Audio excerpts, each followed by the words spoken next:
Shalom, Naposo yang penuh dengan inspirasi. Selamat datang di channel YouTube Pengurus Persekutuan Naposo Distrik 18 Jabar Tinggi dalam segmen Ekonomi Kreatif. Dengan saya, Baskara Nainggolan sebagai hostnya.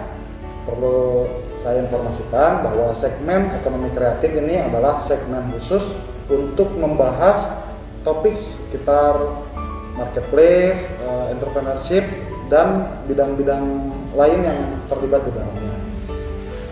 Pada kesempatan ini saya sedang ditemani oleh para narasumber yang expert di bidangnya. Ada juga bang. Belajar gitu ya, belajar. Saya baiknya perkenalkan satu persatu supaya tidak asing buat teman-teman semua. Silakan dari sebelah kiri saya. Shalom teman-teman, perkenalkan nama saya Christian Harazaki Menrova. Saya kebetulan dipercayakan menjadi Ketua Komisi Pemuda PGIW Jawa Barat, juga anggota HIPMI Bandung Kompartemen Akomodasi, dan juga sekaligus CEO dari Haropala Property Management. Silakan. Oke, shalom teman-teman. Perkenalkan saya Vika Nada. Saya juga pengurus PGIW Jabar Pemuda. Kemudian perwakilan dari tim Paskopi. Belum pegang masker nggak? Agak Hai guys, kenalkan nama gue Oki. Gue dan Vika ini foundernya Pas Coffee, dan gue juga sama-sama Chris dan Vika juga pengurus dari PGIW Jawa Barat di bidang pemudanya ya. Yes. Oke. Jadi kita semua dapat support sebagai narasumbernya dari teman-teman di PGIW ya. Terima kasih sudah datang sebelumnya. Pada kesempatan ini ada hal yang mau saya bahas, itu terkait usaha-usaha yang sedang dijalankan kaitannya dengan pandemik yang kita alami belakangan ini. Yeah. Saya mau tahu hal itu berpengaruh nggak sih untuk dunia usaha. Nah, saya mau tanya nih, terusus untuk teman-teman yang ada di sini, apakah bidang usaha teman-teman ini terkena dampaknya? Mungkin dari Bang Chris dulu nih, bisa cerita nih. Oke, kalau mau cerita usaha saya tadi Haropala Property Management, kebetulan bergeraknya di bidang pariwisata, lebih tepatnya di akomodasi. Dan bidang pariwisata itu adalah bidang yang paling terkena dampak dari COVID-19 ini. Ya. Jadi tidak ada orang, bahkan tidak boleh untuk berwisata. Bahkan kemarin tuh sempat ada yang nggak boleh mudik dan pulang kampung ya. Betul. Ya kurang lebih saya yang paling kena dampaknya lah. Sekitar 90% pendapatan itu turun mulai dari pandemi ini. Gitu. Kalau boleh tahu informasi udah berapa lama Bang usahanya jalan? Usahanya udah jalan 5 tahun. 5 tahun? Udah 5 tahun. Lalu untuk abang dan kakak ini yang punya usaha sama bareng nih, gimana nih? Terkena dampak sih sangat terkena ya. Sangat terkena. Ya kalau kita kan Pas Coffee ini baru 1 tahun ya, 1 tahun 2 bulan lah kita baru jalan. Dari 2019 sampai 2020. Rencananya nih ya, sebenarnya di 2020 ini kita mau bikin gebrakan besar nih Pas Coffee ini. Mau bikin kafe, mau bikin beberapa gerai mau kita isi, terus GrabFood, GoFood, kita pasti masukin semua itu. Udah banyak planning. Ternyata udah banyak banget, meeting berkali-kali. Sampai akhir tahun tuh semua meeting terus sampai 2020. Oke. Artinya itu sebelum pandemik ya? Sebelum pandemik, dan ketika pandemik, jangankan plan, Oke. jalan pun enggak gitu. Ambiar semuanya ambiar. Ambiar. Ambiar. Karena dari produksi pun, anak-anak produksi mereka lebih memilih untuk mengkarantina diri gitu. Iya. Daripada gue kena corona di Bandung yang notabene zona merah, mending gue cabut balik kampung gitu. Sudah berapa lama Bang usaha Pas Coffee ini berjalan? Pokoknya pertama kali ketuk palu PSBB, udah off total. Sorry, ininya bisnis itu dimulai Kita hampir 1 tahun lebih. udah berjalan 1 tahun Iya. lebih. Ya. Oke. Dan sekarang itu kondisi stop banget. Sampai hari ini tuh Sampai hari ini. hari ini. Stop banget. Buat itu juga sama ya tadi ya, stop Ya. banget ya. Sebenarnya bukan berhenti, cuma nggak ada tamunya gitu kan. Jadi mulai akhir bulan ini sih udah mulai ada 1-2 tamu datang itu, tapi kita udah nerapin standar yang ketat juga untuk itu dari mulai kebersihan dan lain sebagainya. Tapi sebelumnya itu memang benar-benar pure karena tidak ada konsumen ya, karena liburan aja itu udah nggak boleh, dan kemarin juga mudik sama pulang kampung itu juga nggak boleh kan. Jadi ya kita benar-benar berhenti total lah sama beberapa bulan ke belakang seperti itu. Lalu dengan kondisi yang akhirnya usaha kita terhambat, berhenti total bahkan ya, tentunya kita perlu melakukan sesuatu. Apa nih kira-kira sikap yang kita ambil ini apa nih menurut usahanya masing-masing, Bang Chris gimana? Kalau melihat kita nyikapinnya seperti apa sih, ya kita harus nerima dulu sih sebenarnya, kayak bukan kita doang kok yang seperti ini, seluruh dunia juga merasakan hal yang sama. Jadi sebenarnya ini momen yang pas banget untuk riset kehidupan kita nih, mumpung ada waktu banyak buat di rumah, itu kita bisa kayak belajar banyak hal yang ada di HP kita aja, itu kita bisa eksplor banyak banget sebenarnya. Jadi mungkin gunain waktu lebih banyak untuk belajar dulu lah, untuk melihat dunia. Oke. Artinya bayangannya ke depannya itu usaha abang ini dilanjutkan atau stop Bang? Dalam membuat planning ini artinya mungkin nanti stop kah atau memang mau ada pengembangan untuk menyikapi masalahnya? Ya, untuk sementara ini sih kita masih satu sekolah, diem dulu ngelihat kedepannya seperti apa, nggak ditutup dulu gitu.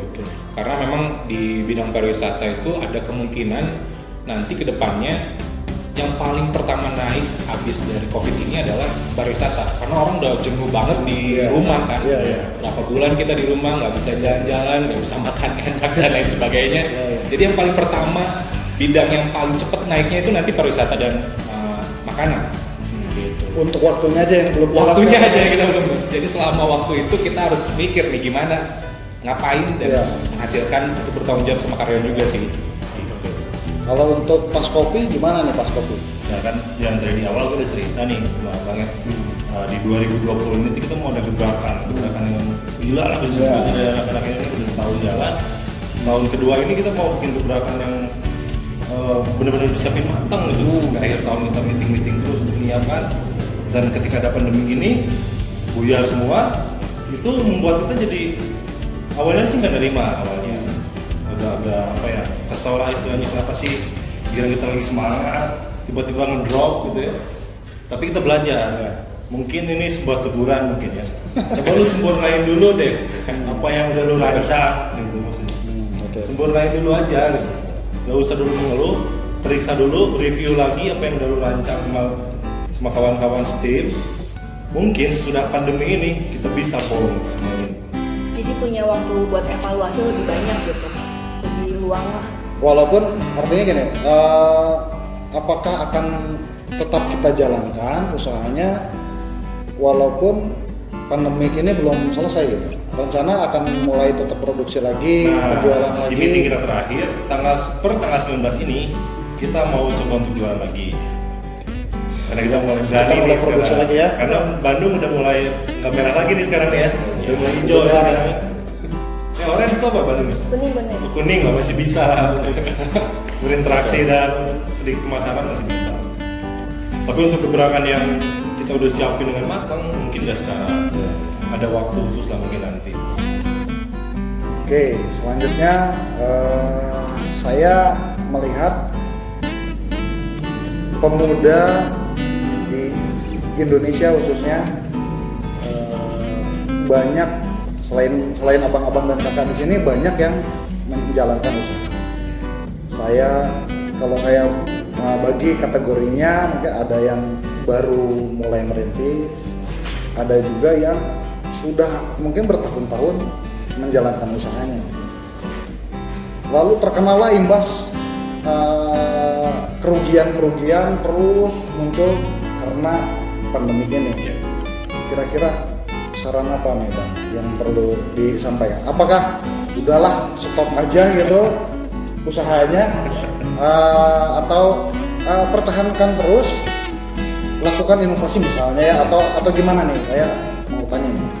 Dari siapa dulu nih? Kalau saran sih kayaknya kita kayak ekspertis banget ya. Kita berbagi pengalaman Iya, aja. iya, boleh. Apa yang kita lakukan Berbagi pengalaman dan ilmu ya. Yang tadi pertama saya bilang, mungkin dengan adanya COVID dan pandemi ini mungkin sebuah teguran untuk kita para pengusaha, mungkin ya sama, mungkin ini maunya awal tahun nih. Mungkin kalau kita pribadi sih berarti ada yang harus disempurnakan, mungkin belum bisa launching tahun ini. Dan untuk yang lagi merintis, gimana ya, lebih semangat dan apa ya, jangan harus bisa menerima kayak tadi abang bilang. Pertama, terima dulu keadaan ini, dan setelah itu ayo kita berjuang lagi. Seperti kayak kita tanggal 19 ini kita mau berjuang lagi, kita naik lagi dari nol, bayangin Pak. Kita dari nol lagi. Dari nol lagi ya. Iya. Setelah setahun berjalan kita mau dari nol lagi. Tapi artinya kemungkinan untuk akhirnya udahlah stop, kayaknya kita mesti Sempat terpikir kayak gitu. Oke, Sempat. mesti pikirin, kayaknya kita mesti mikirin bisnis yang lain deh, usaha yang lain. Nah, jadi gini. Gimana tuh? Sempat terpikir nih, stop aja nih. Tapi karena kita setim, jadi kita saling menguatkan itulah kelebihannya kita. Kita punya tim. Kalau lu bisnis punya tim, lu harus bersyukur Joy. Ingat itu. Itu satu anugerah buat gue. Jadi ketika gue menyerah, ada yang support. Ketika Vika menyerah, ada yang support. Dan kita nggak ngomong kita stop ini, kita nggak bilang kalau kita udah berhenti. Kita cuma berhenti berdagang. Tapi kita tetap mengonsep, kita meeting terus. Dan ketika kita nggak ada penghasilan, itulah kita harus benar-benar kreatif. Apa sih kira-kira peluang? Oke. Misalkan gue nih, lihat peluang nih. Yang tadi gue bilang ada sebuah peluang, ada sebuah masalah, pasti harus ada solusi. Ketika pandemi ini apa itu masalahnya? Masalahnya tuh orang-orang mau ke pasar, belanja, salah satunya itu. Solusinya apa? Kita yang provide, kita yang berikan mereka kebutuhan-kebutuhannya itu. Misalnya butuh sayur, kita yang provide. Mungkin teknisnya boleh lah, mungkin bisa lewat jual di online atau kayak gimana, di Instagram. Saya coba ambil contoh Bang, sebelum nanti ya ke Menteri. Saya ambil contoh misalnya saya usaha jual kaos gitu Bang. Kondisi sekarang itu saya lihat menurun banget. Ya. Nah, harus ada sikap yang diambil. Ya. Apakah tetap itu dijalankan atau enggak setelah sekian lama enggak laku lagi, keluar biaya? Saya juga ada beberapa rekan yang berkonveksi. Ya. Awalnya itu mereka konsisten membuat kaos brand-brand lokal Bandung, terus mereka kirim ke Jakarta ke luar negeri. Dan ketika ada pandemi ini, mereka stop. Ada yang beralih menjadi membuat masker, membantu pemerintah membuat APD, karena itu yang dibutuhin sekarang. Ada juga yang benar-benar beralih profesi gitu. Kita jadi jualan sayur, jualan kebutuhan utama di dalam keluarga, kebutuhan pokok gitu, seperti itu. Asalnya jualan sandang, sekarang jualan pangan gitu, kayak gitu. Karena kebutuhannya pangan sekarang. Kalau dari Saran saya gini, kalau yang teman-teman yang udah jalan bisnisnya, yang udah ngeluarin modal dan udah punya karyawan, itu harus kayak mundur sejenak dulu, ngelihat kondisi kita seperti apa. Dan pengusaha kan harus fleksibel ya. Betul. Jadi harus kreatif untuk ambil peluangnya di mana. Benar tadi ya kata Noki, peluangnya di mana nih kita masuk. Karena sebenarnya kalau sudah menentukan sikap menjadi pengusaha aja itu udah harus siap konsekuensinya. Benar. Karena gagal itu udah harusnya jadi kebiasaan kita. Harus gagal. Harus gagal. Nah ini kebetulan gagalnya bareng-bareng, rame-rame. Jadi kita tuh nggak sendirian sebenarnya. Seluruh dunia juga ngerasain hal yang sama. Nah untuk yang baru mau mulai, mungkin karena terdampak COVID, mungkin karena dirumahkan dari perusahaannya dan lain sebagainya, sebenarnya kita harus kayak ganti mindset kita nih. Krisis seperti ini itu sebenarnya riset untuk semua orang. Dan di saat riset itu sebenarnya banyak peluang-peluang baru. Perubahan konglomerasi ini terjadinya pada saat krisis. Orang-orang muncul naik dari yang nggak punya apa-apa bisa dari jadi nggak punya jutawan apa-apa, tuh. betul Kesempatannya di sini. Kesempatannya di sini. Jadi ini tuh momen yang tepat banget buat kamu. Kalau misalnya kamu dirumahkan, gak usah khawatir. Karena sebenarnya peluang itu ada di mana-mana. Iya. Cara ngeceknya gini, kita cek sekeliling kita, masalah kita tuh ada apa aja sih ya. Dan sekarang ini banyak banget masalahnya ya. Banyak banget. Nah, dari masalah itu kita cari solusinya. Kalau kita nggak dapet solusinya, cari di internet, YouTube, Instagram dan lain sebagainya. Webinar yang gratis itu loh ya. Sekarang banyak banget Zoom gratis, seminar-seminar yang Webinar, webinar, Dengan topik yang macam-macam ya. Yes, itu lu serap sebanyak-banyaknya aja dan lu bisa aplikasiin langsung tuh ke masalah yang ada di sekitar kita gitu. Nah, dengan jadi pencari solusi untuk masalah itu nanti diikutin bakalan sama keuntungannya. Itu mengikuti. Jadi kalau saya to the point nih Bang bilang, kalau memang kondisi usahanya sudah terlihat kayaknya nih udah nggak mungkin, stop. Artinya peluang itu nggak harus selalu melulu di sana. Terlepas modal sudah kadung keluar gitu ya. Pertanyaannya adalah gimana nih, relakan atau kita sudah coba fokus akhirnya ke bidang yang lain. Kalau saya dapat gambaran dari Abang Arwan dan kakak sekalian nih, stop pun itu bisa jadi salah satu opsi. Dan memikirkan peluang yang lain karena peluangnya banyak. Enggak jadi juga peluangnya sedikit dengan kondisi pandemi sekarang. Tadi dengan cara melihat masalahnya apa, temukan solusinya, jadi duit kira-kira. Iya, bener banget. Sederhana itu. Oke, daripada kita terus coba jalanin usaha yang rugi, nambah duit lagi, nambah rugi lagi ya. Sebenarnya itu kembali lagi ke personal masing-masing si pengusahanya gitu. Keuntungan yang kita ini anak muda, kita masih belum banyak tanggungan. Mungkin ada belum berkeluarga. Masih namanya pemuda, betul. belum. Nah, jadi sebenarnya kalau kamu pun gagal, itu masih banyak waktu untuk recover. Betul, banyak kesempatan untuk mencoba lagi. Nah, kalau misalnya tadi yang udah modal keluar dan lain-lain, sebenarnya kamu tinggal berubah mindset aja sih, lebih kreatif untuk ngadepin masa pandemi seperti ini. Contohnya kita ada teman sama-sama PGW juga, itu dia ahli potong rambut gitu. Tadinya dia di satu barber, nah karena pandemi ini nggak bisa lagi untuk ke barbershop, jadi dianya yang keliling. Tapi dia menyesuaikan diri dengan kreatifnya, dia cari sertifikasi online internasional untuk ngebatasin peredaran COVID ini dari bisnisnya dia. Contohnya dia itu udah pakai face shield, pakai masker, sarung tangan, kalau bisa pakai APD gitu kan ya. Dan dia akhirnya keliling ke rumah-rumah. Jadi dengan cara kreatif pun sebenarnya kamu masih bisa ngejalanin bisnis kamu yang kemarin, tapi itu tetap balik lagi ke keputusan masing-masing. Kalau mau ngambil peluang lain juga itu nggak masalah karena kita masih muda, masih bisa lakuin banyak hal gitu. Lanjutnya Bang,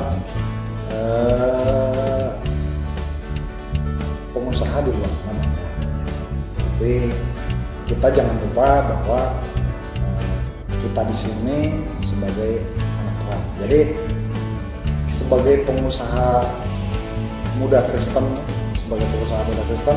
tentunya harus ada nih sebagai pembeda dibandingkan dengan pengusaha-pengusaha lain. Nah, kira-kira bisa ngasih pandangan nih Bang, atau nilai-nilai apa nih yang bisa kita share nih? Ketua PGW dong. Bukan, ketua komisi pemuda.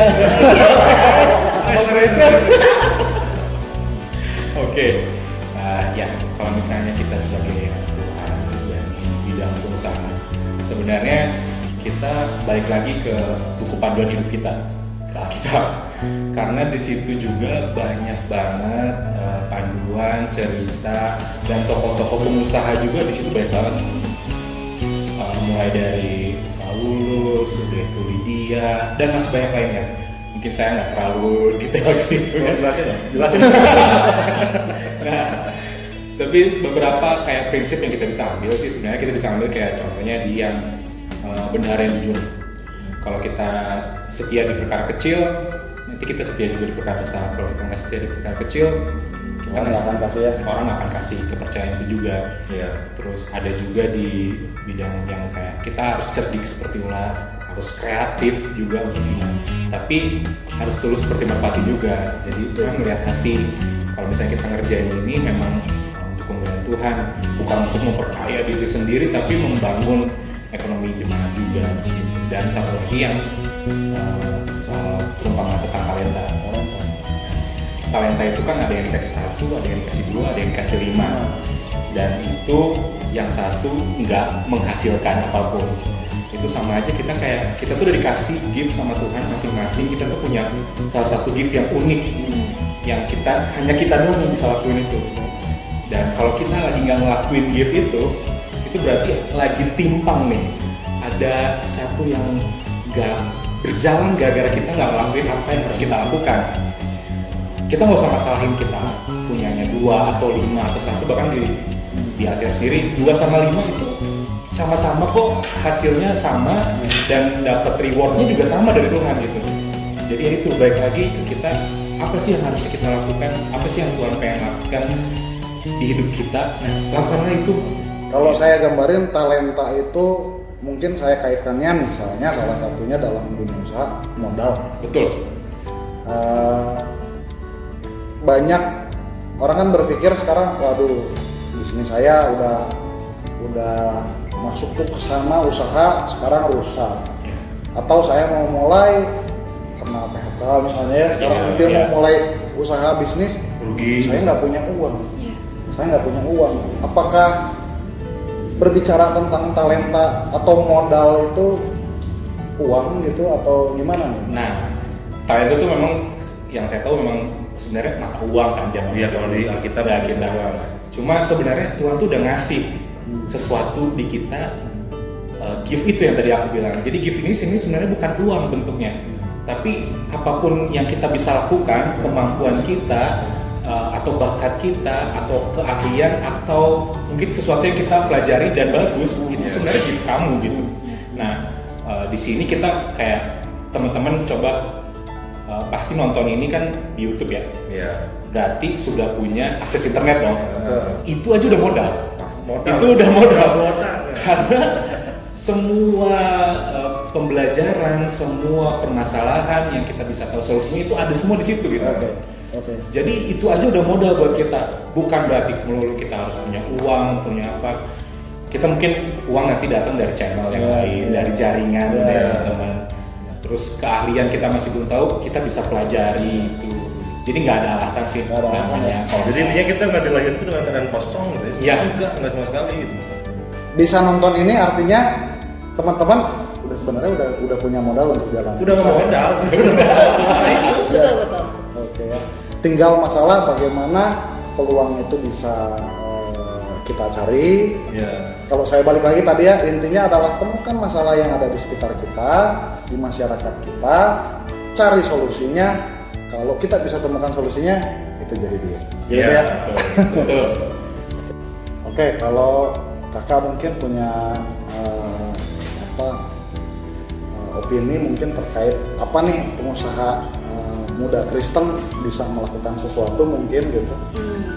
Kalau melihat dari usaha kita ya, Pas Coffee ini tuh berangkat dari jemaat dan untuk jemaat juga.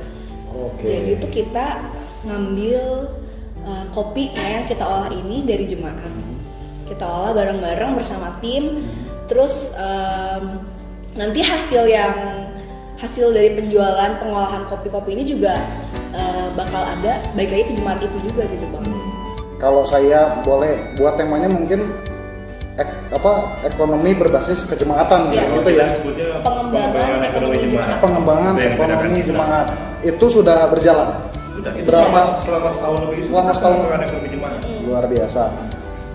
Artinya Pas Coffee ini bantu selain tentunya dapat keuntungan ya. Pos jemaat namanya, pos kebaktian ya gitu ya, yang dibantu.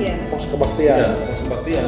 Mudah-mudahan itu wilayah terpencil di gunung dengan notabene ekonominya menengah ke bawah lah. Kita benar-benar bantu. Ini menarik banget nih.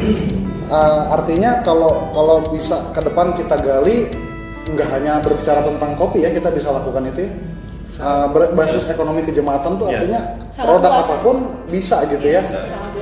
Artinya produk itu dari jemaat, terus teman-teman di sini hadir untuk memasarkan, mengembangkan dan memasarkan. Mengembangkan dan memasarkan. Itu bio dari kita semua dari jemaat.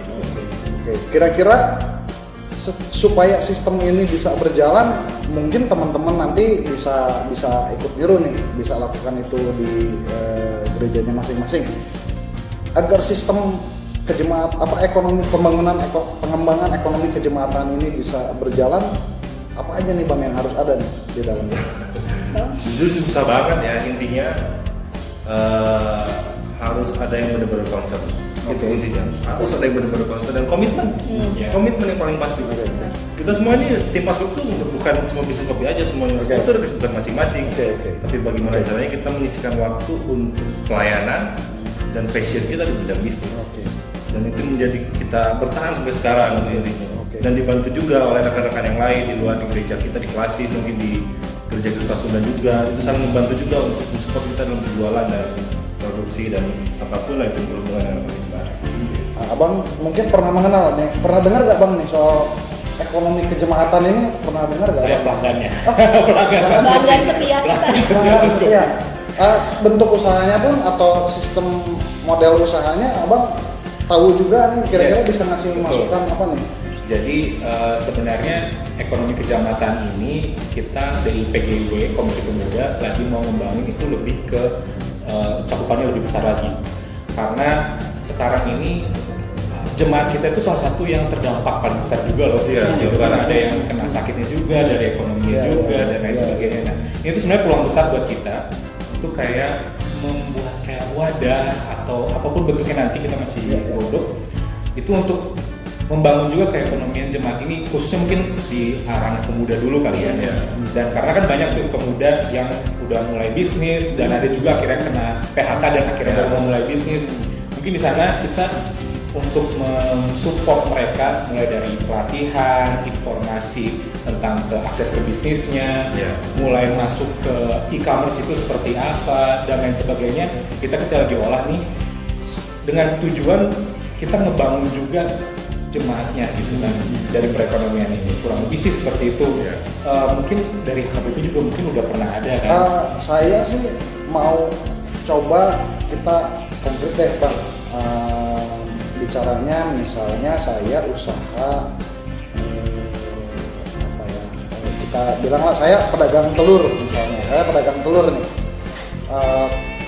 saya mungkin punya lapak di pasar gitu ya, terus sekarang ya katalog dan pasar nggak boleh buka nih.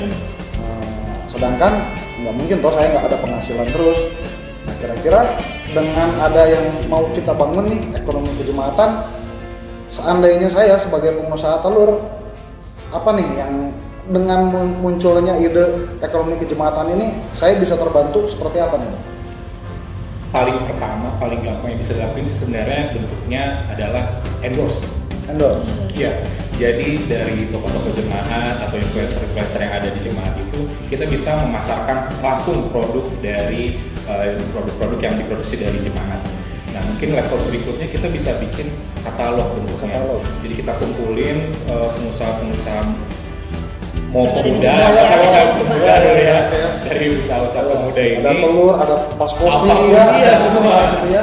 Kita bikin katalognya dan kita sebar itu. Mungkin gampangnya karena sekarang masih pasarnya jemaat itu mungkin di Facebook, kalau nggak di WhatsApp nanti ya sebenarnya gitu ya. Nah, kalau misalnya masuk ke anak muda bisa di Instagram gitu, atau mungkin kayak lebih sering TikTok mungkin ya, nanti kita masih nggak tahu kedepannya, kita nggak tahu nih kedepannya sosial media berkembangnya seperti apa. Dan nanti level berikutnya bentuknya mungkin udah e-commerce, jadi pasar yang terbuka untuk silahkan berjualan dan ketemu di situ. Artinya yang konsumen yang tadinya dominasinya juga jemaat, kita justru bisa push pemasarannya keluar jemaat ya. Betul. Oke, apalagi kalau ini udah ngobrolnya levelnya PGIW ya, saya dari HKBP, nanti bisa teman-teman dari gereja GKP. Saya dari GPIB jadi konsumen di GKP gitu kan. Kalau bisa kita kuatkan ini semua basisnya kejemaatan, kalau memang nanti jaringan kita perkuat, luar biasa ya. Luar biasa banget. Tapi intinya sih untuk memulai pengembangan ekonomi jemaat itu sulit, sangat sulit. Balik lagi komitmen yang pasti harus tekuni. Karena sudah berjalan, saya mau tanyanya ke Kak Vika deh. Boleh. Gimana Bang? Kak Vika, dari pas kopi ini sendiri modelnya tuh yang dapat untung siapa aja sih? Modelnya yang dapat untung. Yang dapat aja. untung itu siapa? Karena tadi pengembangannya kan bahasanya apa pengembangan Pengembangan ekonomi ekonomi jemaat. jemaat. PJ. Pengembangan ekonomi jemaat. Artinya divisi ini dibentuk oleh gereja dong. Maksudnya resmi kan? Bukan bikin wadah menamakan sendiri, bukan kan? Ya. Artinya resmi bagiannya itu resmi dibuat oleh gereja. Lalu tadi mengambil contoh ada kopi. Pas kopi ini dibuat karena ada jemaat yang punya kopi, produksi kopi. Akhirnya dibuat sedemikian rupa, dibuatlah satu produk namanya sekarang Pas Kopi. Sampai akhirnya ke level penjualan, sebenarnya siapa aja sih yang diuntungkan? Artinya kalau saya ngomong dalam konteks bisnis itu dapat keuntungan materinya tuh siapa aja tuh? Sudah jelas jemaat diuntungkan pasti. Jemaat yang kita olah kopinya itu pasti diuntungkan. Terus kalau mau dibilang tim Pas Kopinya kita diuntungkan nggak sih? Ada lah. Ada.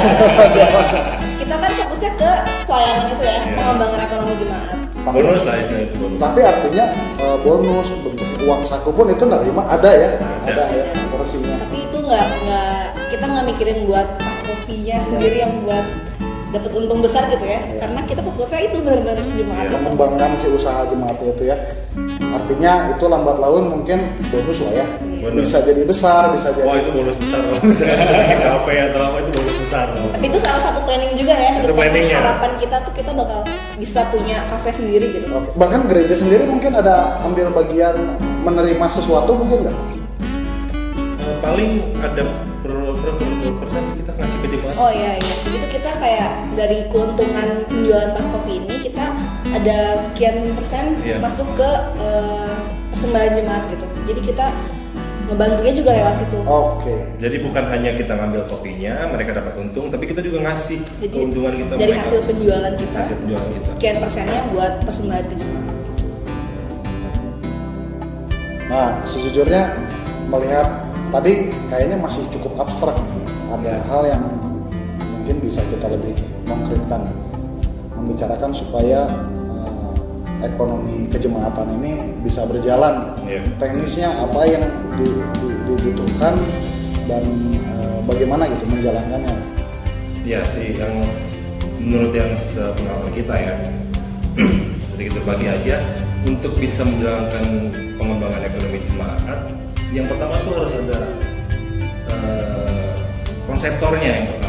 Inisiator yang Mungkin teman-teman yang nonton sekarang ini yang akan jadi inisiator nanti. Kita harap ini gitu. Basic harap berjalan nih jemaat nih.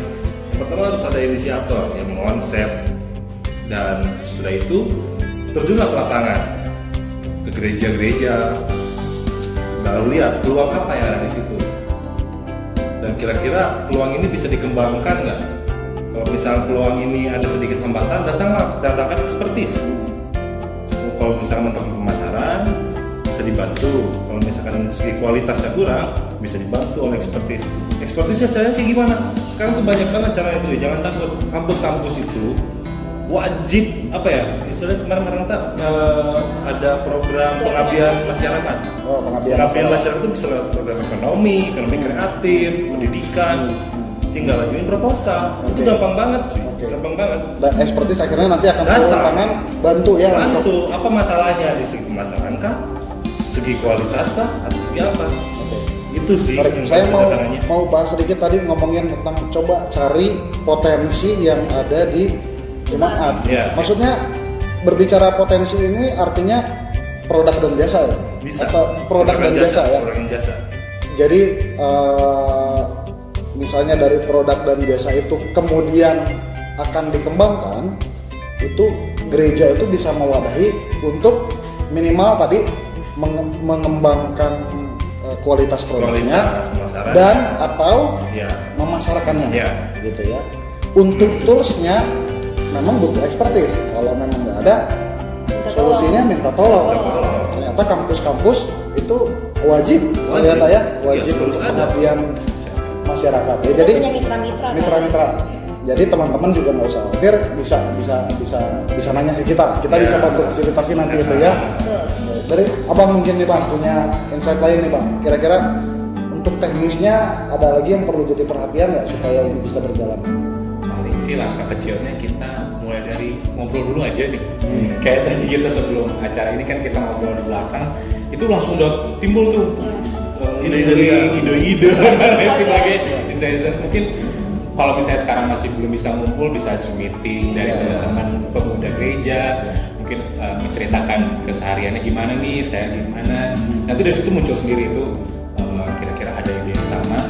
Dan kalau bisa nanti kalau untuk kedepannya kita nanti bisa bantu juga. Nanti emang langkah kedepannya Komisi Pemuda mau bikin khusus juga wadahnya untuk itu. Oke. Jadi pantengin aja nih info-info dari kita ya, dari Instagram. Boleh promosi. Follow Instagramnya Pas Kopi. Ya, jangan lupa ya ada Instagramnya Pas Kopi. Pas Kopi. Pas_Coffee. Iya. Coffee. Oke, kalau tadi wadah ini apa namanya? Sorry. Komisi Pemuda itu Instagramnya di @pemuda_PGIW Jabar. Ya, oke, jadi itu mungkin teman-teman gambarnya. Kalau nanti teman-teman butuh gambaran lebih konkret lagi, lebih detail lagi, silakan bisa tanya di bagian komentar aja. Nanti kita bisa support. Itu mungkin ya. Belum kita tutup, mungkin ada pesan-pesan terakhirnya yang bisa disampaikan dari siapa dulu ini? Oke. Jadi teman-teman buat yang sudah mulai berusaha dan baru mau memulai usahanya, itu yang pertama kita pembeda sebagai anak Tuhan, kita harus ambil prinsip-prinsip yang ada di Alkitab.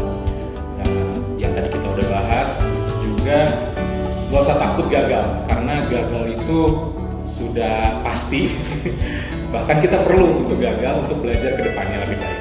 Itu sih paling. Dari kakak nih. Dari aku singkatnya kita harus jadi pemuda yang kreatif. Harus kreatif. Harus kreatif.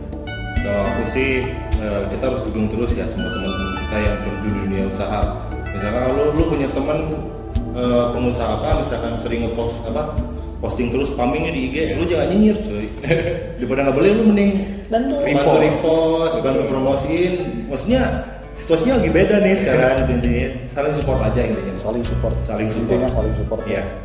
Oke, terima kasih buat ilmu-ilmu dan informasi yang berat banget. Sharing. sedikit banyak ilmunya sebenarnya ada ya. Kita dapat sesuatu yang baru, tadi bicara tentang ekonomi kejamatan, itu hal yang baru banget. Mudah-mudahan informasi yang kita sampaikan ini berguna untuk teman-teman yang sekarang lihat dan nonton di channel YouTube kita. Oke, sekian mungkin dari kami dari segmen ekonomi kreatif pengurus distrik 18 Jabar Kendi. Semoga kita bisa bertemu lagi dalam segmen yang berikutnya. Oke, shalom, sampai jumpa. Halo.